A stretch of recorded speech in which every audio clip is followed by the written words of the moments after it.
Salam salam la famille Afrofoot, un plaisir de vous retrouver. On va revenir sur le match entre Mallorca et le Real Madrid. Et l'information à retenir aujourd'hui, c'est que le Real Madrid a été tenu en échec par cette équipe du Mallorca. Un très bon match, un match très intense. Personnellement, j'ai beaucoup adoré ce match-là parce qu'en face de l'équipe madrilène, il y avait une équipe du Mallorca très bien organisée.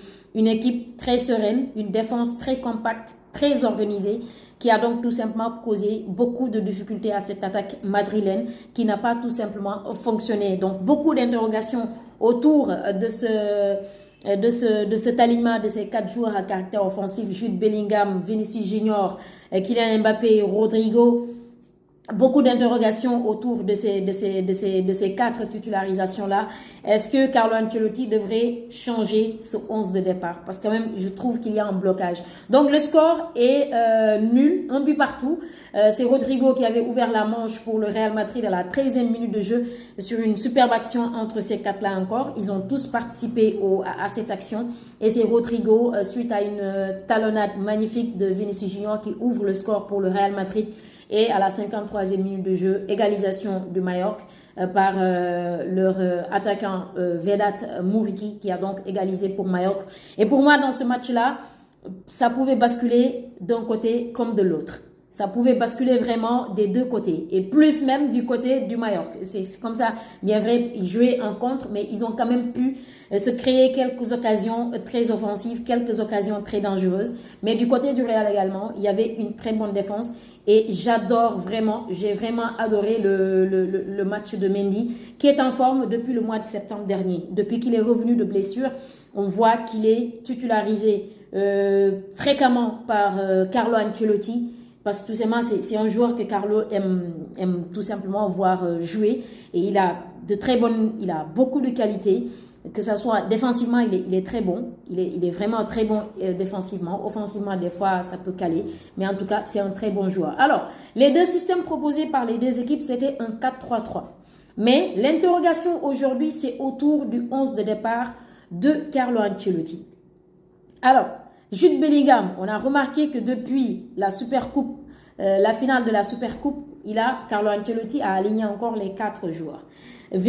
Rodrigo n'était pas, il a fait un match, disons, moins. Mais ce match aujourd'hui, je pense que c'est Rodrigo l'homme du match. C'est lui vraiment qui était, Rodrigo, je le disais tout à l'heure. En fait, il fait tout simplement ce que le jeu demande. Il fait ce que le jeu demande. Il est là quand il le faut. Il arrive tout simplement à trouver ce qui manque au jeu, à trouver ce qui manque à l'équipe, et il a beaucoup essayé aujourd'hui. Mais est-ce qu'il n'y a pas un blocage du côté des merengues quand on aligne ces 4 joueurs-là? Il y a forcément un blocage. Parce que Jude Bellingham, c'est un joueur qui aime jouer dans les espaces, dans les petits espaces surtout. Il a un gros volume de jeu, Jude Bellingham. Sauf qu'ici, il ne peut plus aller en avant comme il le faisait la saison passée. Parce que la saison passée, il y avait que Vinicius et Rodrigo qui étaient ses attaquants, donc qui étaient devant lui. Alors, il avait beaucoup d'espace. Il pouvait se permettre de faire des appels. Non, mais tout le monde a vu comment il marquait ses buts. Il faisait des appels que tout le monde n'arrivait tout simplement à comprendre. Mais cette année, on voit que sur ces 2 matchs, Jude Bellingham est trop bas. Il joue trop bas. C'est normal. C'est normal parce que c'est le positionnement, c'est le nouveau positionnement, et il devra faire avec.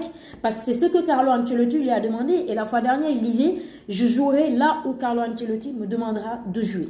Sauf qu'on voit aujourd'hui, c'est que on n'aura plus la possibilité d'avoir le Jude Bellingham face au gardien. C'est vrai qu'il va continuer, malgré son positionnement. Jude, il continue toujours de faire les appels.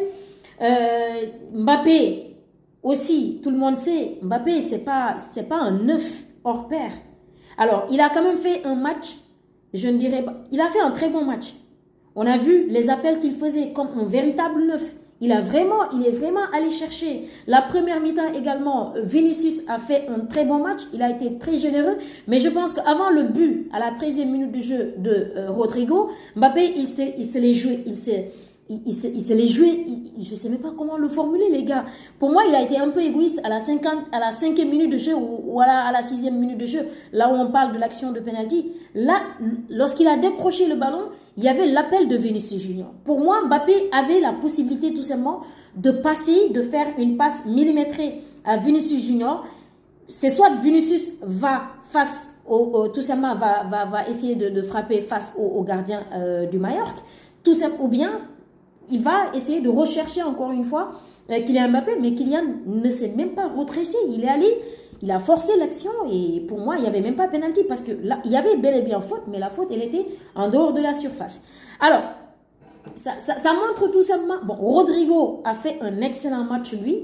Et d'ailleurs, quand on voit les changements opérés par Carlo Ancelotti, qui a fait sortir Vinicius Junior, qui a laissé Rodrigo et Mbappé, c'est parce qu'il sait tout simplement que en un certain moment, il fallait mettre les deux devant, d'accord? Il fallait mettre les deux devant et chercher quelqu'un qui est capable de créer. Et donc, il a fait entrer Brahim Diaz. Il a fait également entrer, je pense bien, le Turc Arda Güler.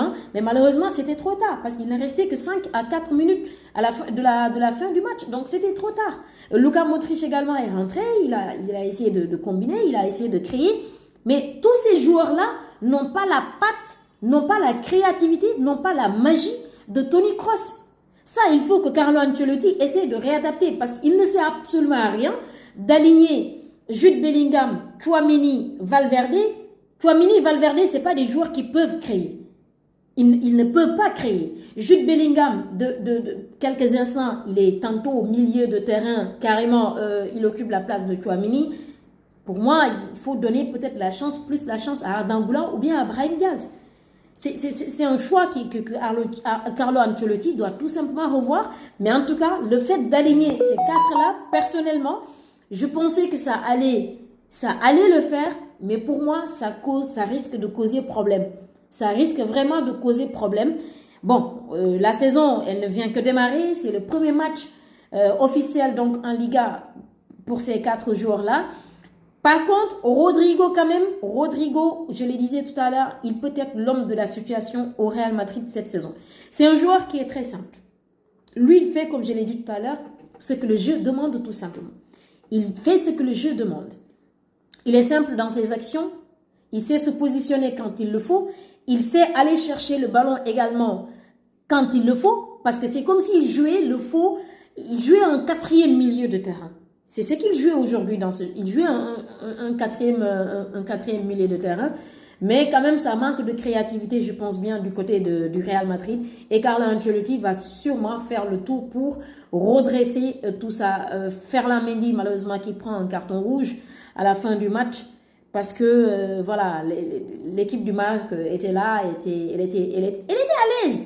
Les joueurs du Maroc étaient à l'aise dans la sortie du ballon. Ils ont essayé de combiner aussi. Ils se sont créés des occasions très offensives ou très tranches, en tout cas.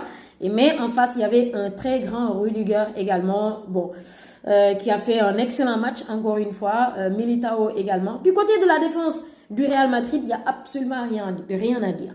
Maintenant, le problème du Real Madrid, c'est la créativité au niveau du milieu de terrain. Cette connexion qu'il doit y avoir entre un milieu et l'attaque, c'est là où il faut vraiment revoir les choses et il faut le faire à temps. J'ai adoré le match de Mojica. Il a fait un excellent match. Le joueur de Mallorca, mais également Dani Rodriguez, mais surtout Muriqi. Muriqui, c'est l'homme du match. C'est vraiment l'homme du match parce que c'est lui qui est tout simplement allé chercher cette égalisation sur le corner. Et là, la défense du Real Madrid était tout simplement endormie parce que je pense que c'est une erreur de la part de Mbappé également, qui était là, qui regardait Muriqui se la jouer tout seul. Donc, mais ils avaient la possibilité vraiment. Je pense qu'il y a plus d'occasions franches même du côté de Mallorca que du côté du Real Madrid. En tout cas, un match très très très plaisant. On n'en est qu'à la première journée. Le prochain match du Real, ça sera à domicile au Santiago Bernabéu. Espérons que Kylian Mbappé va marquer son premier but. Mais je pense que la sortie de Vinicius Junior va créer quelque chose quand même dans sa tête. C'est le sentiment que j'ai, parce que faire sortir Vinicius Junior et laisser Kylian Mbappé sur le terrain et Rodrigo également, ça veut beaucoup dire. Ça veut énormément beaucoup dire. Je ne sais pas si vous avez la même lecture de jeu que moi. Je vous attends les amis dans les commentaires. Dites-moi qu'est-ce que vous pensez de cette première pour Kylian Mbappé, mais également du premier match où on aligne, où Carlo Ancelotti a aligné donc ces 4 joueurs-là.